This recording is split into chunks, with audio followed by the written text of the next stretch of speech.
This is RichardDWolff with another Wolf Responds. This topic is called looting. What is looting? And who are looters? And who is looting whom? For what? Let's begin with where you ought to begin. When you throw 40 million people out of work in 9 weeks, you are looting lives. You are depriving people of the most precious things they have: their security, their jobs, their incomes, their mental and physical health, their savings, if they have any. You're taking it all. And you're taking it when? At a time when we are all threatened by a serious virus. You must be kidding if you're thinking about looting, not in terms of what is being suffered by 40 million people, suddenly, and for no reason. Let me remind those of you who may not know, the unemployment that has gone crazy in the United States, they don't have that in Germany. They don't have that in France. They don't have that in many European countries, because there the bailouts governments gave to businesses had a condition attached to it. You can't fire anybody. You can't let them go. We'll help you pay the wages, but you cannot impose unemployment on millions of people, because that is looting their lives. Compared to that, taking a television from a broken window in a storefront is nothing. It's tiny.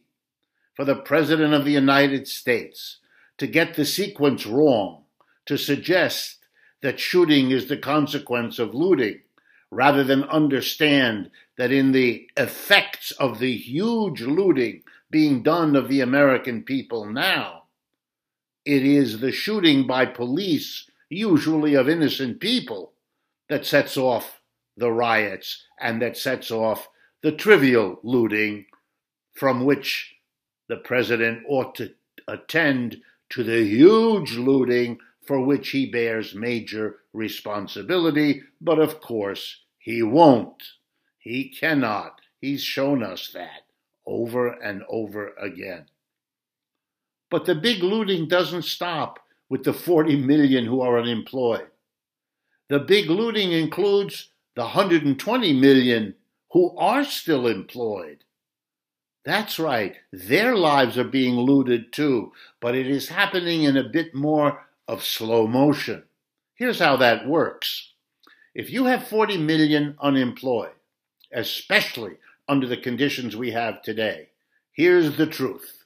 Many of the jobs that those unemployed people once had will not be available to them when they're ready to go back to work, whenever that is. That's because those businesses have been destroyed. They can't survive weeks, months of not functioning, not earning money, being unable to pay their rent. And even if their landlord doesn't throw them out, and many will, they will collapse, and those jobs will not be there. Unemployment will be very high in the United States for quite a while. And why is that looting the mass of working people? Because in a capitalist system, if there are millions of people unemployed, the employers always, I'm going to underline it, always take advantage of that situation. Here's how they do that.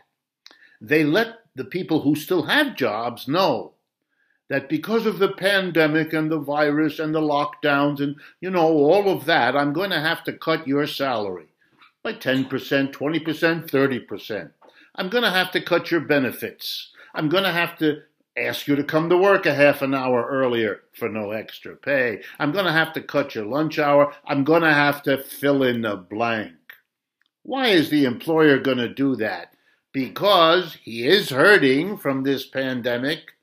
And in capitalism, the employer can pass the hurt on to the employee by cutting the wages, cutting the benefits, extending the hours, all the rest. Why? Because the employer knows, as you do, that if you quit because you don't like the way you're treated, there are every day more desperate members of the unemployed who will grab the chance to take the job you had at the new worse pay, new fewer benefits, and all the rest. So you have to basically take it. And the employers know it. They're already planning on it. That's how they're going to recoup some of what they lost over the last 9 weeks of this pandemic. That's how capitalism works.